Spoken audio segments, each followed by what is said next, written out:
Hey, welcome to the step-by-step training. I want to start by just going through a couple of basics before I go into the actual system to show you the step-by-step.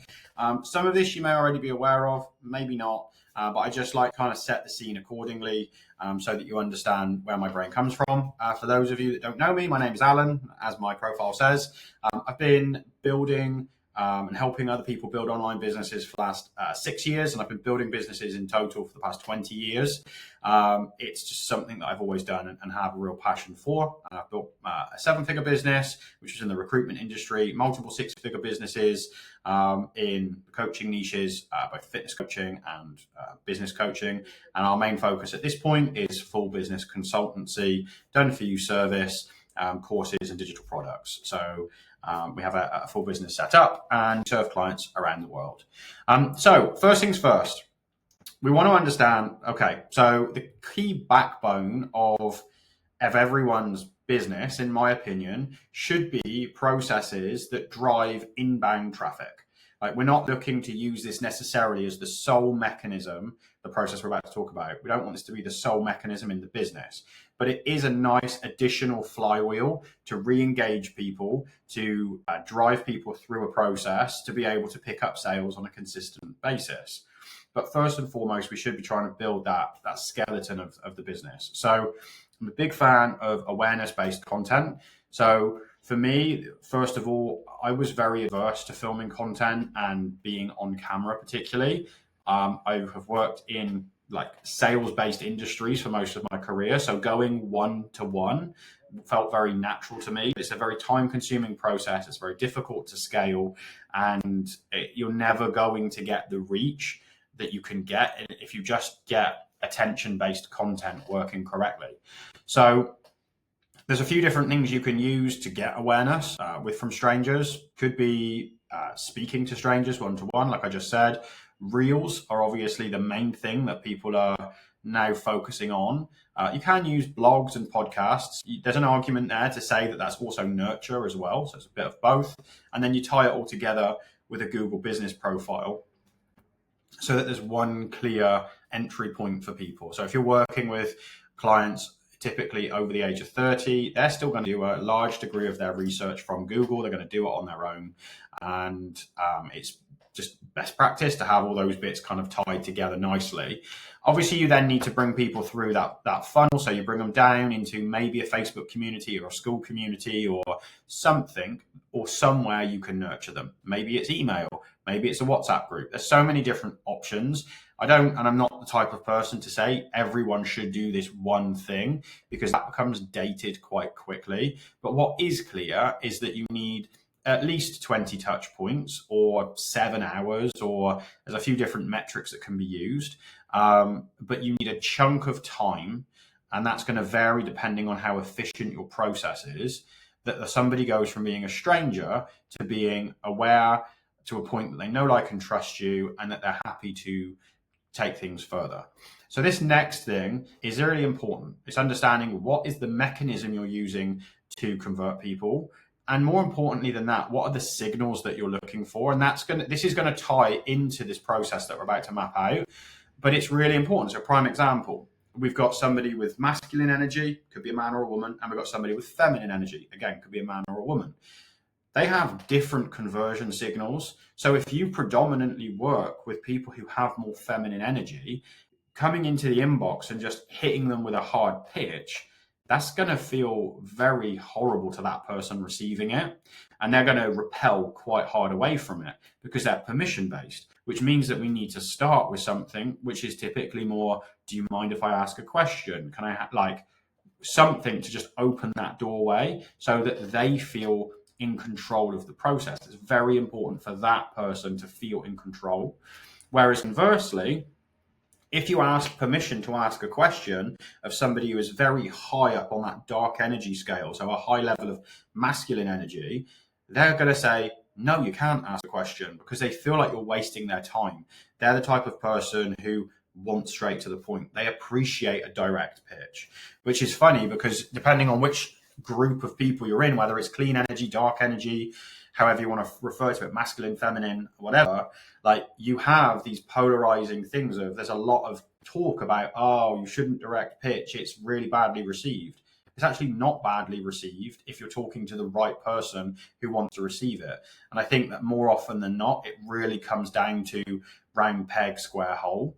And we just need to really make sure that we understand how our ideal client wants to be spoken to, what's important to them, what are going to be the levers that are going to allow that conversation to flow. And we're not using thought or feeling or idea, we're actually using data to guide us, because business is just simply like inputs, outputs. If I do this work, it doesn't matter if I'm a good person or not, do I get the result? Like and that's, I think, where so many people get dragged sideways with processes in business, is mixing things up. So at that point, we're now in a situation where we should be able to convert our sales at above 50%. We shouldn't be taking people who we can't convert, at least a 1 in 2. They're not ready. And unless you absolutely love sales or you have a track record of closing in cold sales environments, why would you want to create a sales process where you have a less than 50% chance of converting people? Because it's going to damage your confidence. It's going to make it feel like it's a waste of time for you taking people to sales calls. And it's just going to be a not enjoyable process. Obviously, if you love sales and you just want to get into as many sales opportunities as possible, you take people to sales calls whenever you like, as early as possible, if you like the thrill of the chase. And then as we come to that back end, we're looking for 3 key things from people.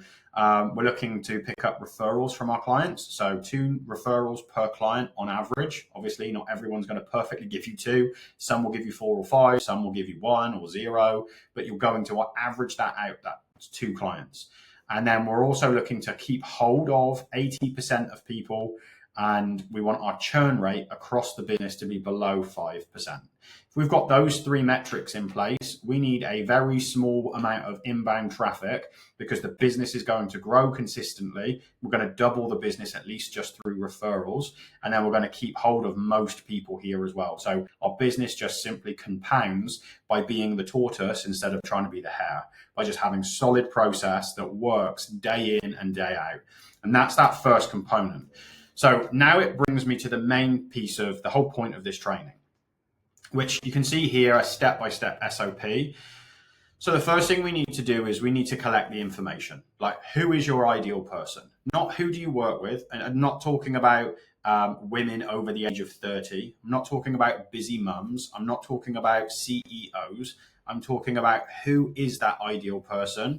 And we need to be specific. Describe one human being. Like, we're not talking about a bracket. We're talking about one person.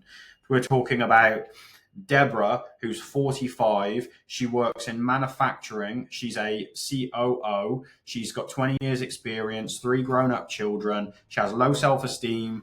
She struggles with whatever else. And she has tried these products before. She says these types of things. Her profile online looks like this. Her engagement behavior is like this. So for example, she doesn't post. She has on average 300 connections. She doesn't have a banner photo. Her profile picture is lifted from the company website. And she will always reply with 2 or 3 sentences. We've got a blueprint. We're going to have probably 5 or 10 very specific blueprints of a person we're looking for.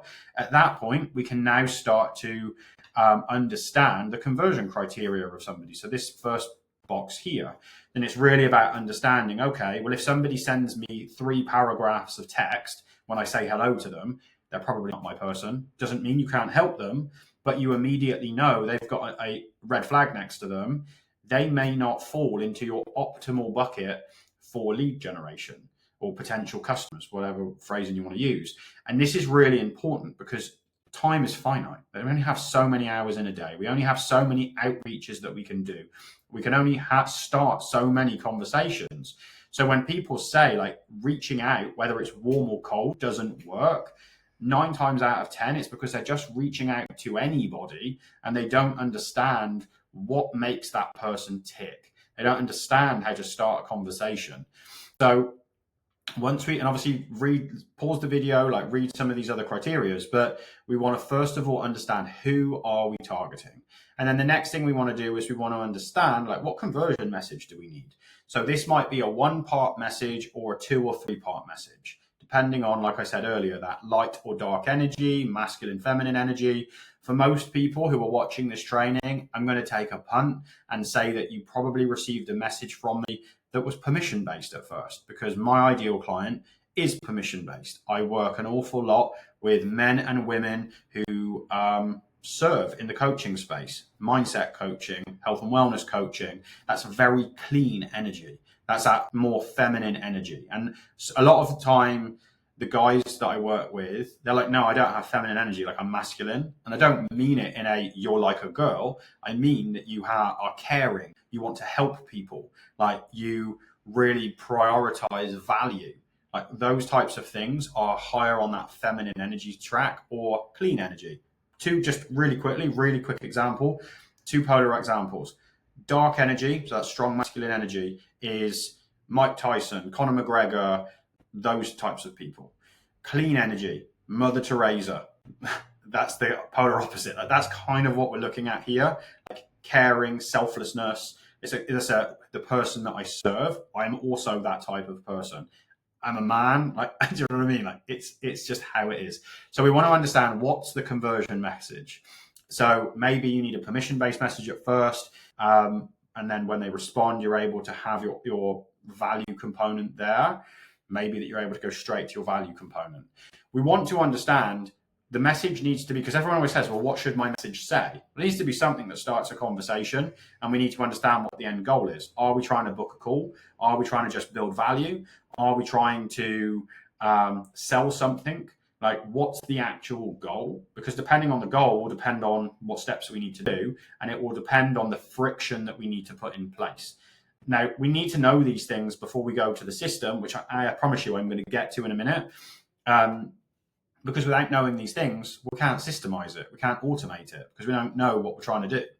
So if you're trying to directly sell something, asking for permission, then just simply like having a random conversation is pointless. It doesn't lead anywhere and it will frustrate who you're talking to. If your goal, which my goal is simply add value, add as much value as possible, because that will do everything I need it to do. That's all I'm looking to do. Engage in a conversation, do a better job of connecting with people, and add value in ways that help them. That's it. And then the rest of it will go from there. Yes, obviously I have coaching services, products, done few services. I have all those things and I run a business and I can't pay my mortgage on like hugs and good wishes. But for me, this process is simply about awareness and building the nurture component. So my process is a 2-message process at this point. So first message goes out, they reply, and I manually send a message. You could automate that message if you wanted to. More often than not, I think especially when you're collecting data, keeping some elements of it manual really help you to make quick adjustments. Because you see here, like we start that process and it says here, like, it says here, collect data daily. This is really important. We want to micro adjust, a bit like micro dosing on something. Like we want to be able to look for every 10, 50, 100 messages I send, like per day, what's my response rate? Like we want to look at the analysis. Right? We want to look at that data to understand the people I messaged, how many responded. From the ones that responded, how many said yes to the thing I was offering, and then making adjustments. So prime example, I was doing something different before sending out this video. I was sending out a personalized video to each and every person that would focus in on them and their profiles and their thing, but yet that wasn't building the value in there that I really wanted to. So I looked at the data, I made the adjustment, and here we are. Maybe you'll be one of the few people that gets this video. Maybe you'll be one of the first of hundreds of thousands, who knows? But we want to look at that data and we want to be looking at no less than 20%. Like we want a 20% response rate. We want a 20% response to the response. Like if we're just aiming around that 20% mark, so you could be a little bit under, obviously you'd be as far over as you want to be. But around 20% means you've got enough people working through that process that you're building and compounding things together. So I'm going to go now to another screen, and I'm now going to start to break down the system. I'm going to put a link below for the system. Complete transparency, like honesty is the number one thing that I work with. This is a referral code. If you don't want to use my referral code, please don't. Just go to the website and download it yourself. I'd appreciate it if you click the referral code. It means a lot to me, and it also helps me to see how many people have watched this video and actually taken some kind of action to explore. So I'm going to change to a different screen and I'll be straight back. So once we're inside of LinkedIn, all we need to do is we need to open Sales Navigator. It may say like try for free. If you're not using it right now, you get a 30-day free trial. So you have nothing to lose trying it. So you're going to open that up, and then it's going to bring you to a screen like this, and it's going to show you lots of different information about people.